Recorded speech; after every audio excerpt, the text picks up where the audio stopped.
नमस्कार, देशोन्नतीमध्ये मी साक्षी आपलं स्वागत करते। बघूया प्रदेशच्या आजच्या टॉप 10 बातम्या। मराठा आरक्षणासाठी मुंबईत केलेल्या आंदोलनाला यश मिळाल्यानंतर आता मनोज जरांगे पाटील यांनी मराठ्यांना कुणबी प्रमाणपत्र देण्याची प्रक्रिया सुरू करण्याची मागणी सरकारकडे केली आहे। ही प्रक्रिया 17 सप्टेंबरच्या आधी सुरू करा अशी मागणी जरांगेंनी सरकारकडे केली आहे। यावेळी त्यांनी सरकारला इशारा देखील दिला आहे। सोलापूरच्या उपअधीक्षक अंजना कृष्णा यांच्या शैक्षणिक आणि इतर कागदपत्रांच्या चौकशीची केलेली मागणी राष्ट्रवादीचे आमदार अमोल मिटकरी यांनी मागे घेतली आहे।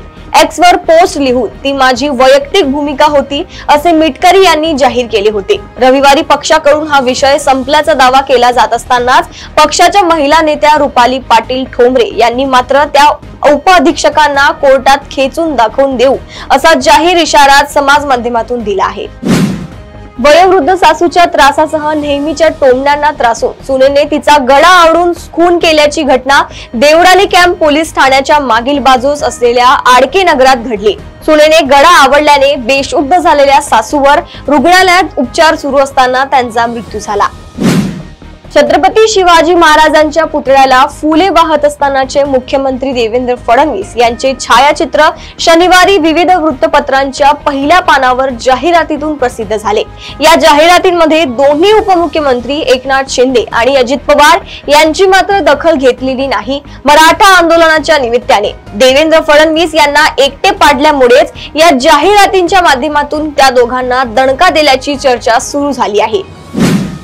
सरकारने मराठा समाजाच्या आरक्षणाबद्दल काढलेल्या GR नंतर दुसऱ्याच दिवशी मंत्रिमंडळाची बैठक होती। या बैठकीला मंत्री छगन भुजबळ अनुपस्थित राहिले।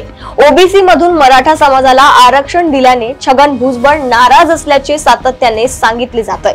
आता ओबीसींच्या हक्कासाठी छगन भुजबळ मैदानात उतरले आहेत। आज किंवा उद्या मराठा आरक्षण संदर्भातील निर्णयाला हायकोर्टात छगन भुजबळ हे आव्हान देणार आहेत।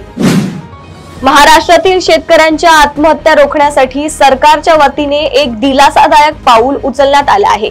शेतकरी आत्महत्याग्रस्त जिल्हा असलेल्या बुलढाण्यातील राष्ट्रीय अन्न सुरक्षा अधिनियमाअंतर्गत जिल्ह्यातील 2,18,582 केशरी रेशन कार्ड धारक शेतकऱ्यांचा समावेश झालेला नाही। या शेतकऱ्यांना अन्नधान्य ऐवजी थेट रोख रक्कम देण्यासाठी 3,71,55,540 रुपयांचा निधी शासनाने जिल्हा पुरवठा अधिकारी कार्यालयांना उपलब्ध करून देण्याचा शासनाने मान्यता दिली आहे।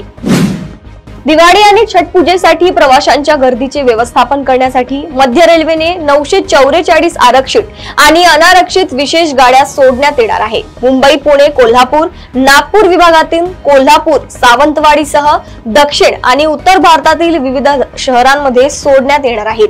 यामध्ये तिरुवनंतपुरम नॉर्थ, हजरत निजामुद्दीन, सांगानेर, गोरखपूर, कलबुर्गी, दानापूर या भागातील प्रवाशांसाठी ही व्यवस्था करण्यात आली आहे। यामध्ये वातानुकूलित शयनासह अनारक्षित मिश्र व्यवस्था असलेल्या गाड्यांचा समावेश आहे।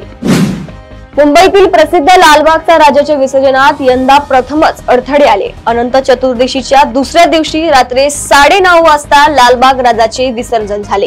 गिरगाव चौपाटीवर विसर्जनादरम्यान आलेली भरती आणि खास गुजरातहून विसर्जनासाठी आणलेल्या अत्याधुनिक तराफ्यावर मूर्ती चढवताना झालेली कसरत यामुळे राज्याच्या विसर्जनाला यंदा 36 तासांपेक्षा अधिक काळ लागला। या सगळ्यामुळे भाविकांचे प्राण मात्र कंठाशी आले होते।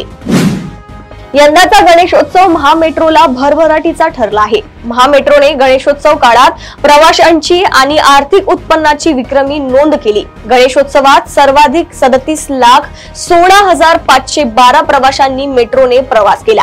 गेल्या वर्षीच्या तुलनेत यंदा गणेशोत्सवात महामेट्रोचे उत्पन्न 2,61,00,000 रुपयांनी वाढले।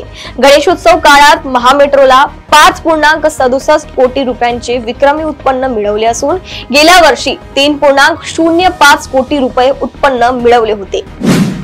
लोकसभा निवडणुकीआधी म्हणजे डिसेंबर 2023 मध्ये कांदा निर्यात बंदीचा विषय ऐरणीवर आला होता।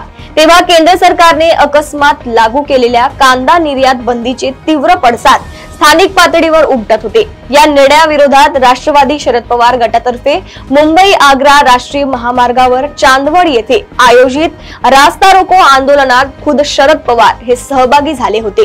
आता स्थानिक स्वराज्य संस्थांच्या निवडणुकीच्या पार्श्वभूमीवर शेतकऱ्यांशी संबंधित प्रश्नांवरून पक्षाने येथे आयोजित केलेल्या मोर्चात शरद पवार हे पुन्हा सहभागी होणार आहेत।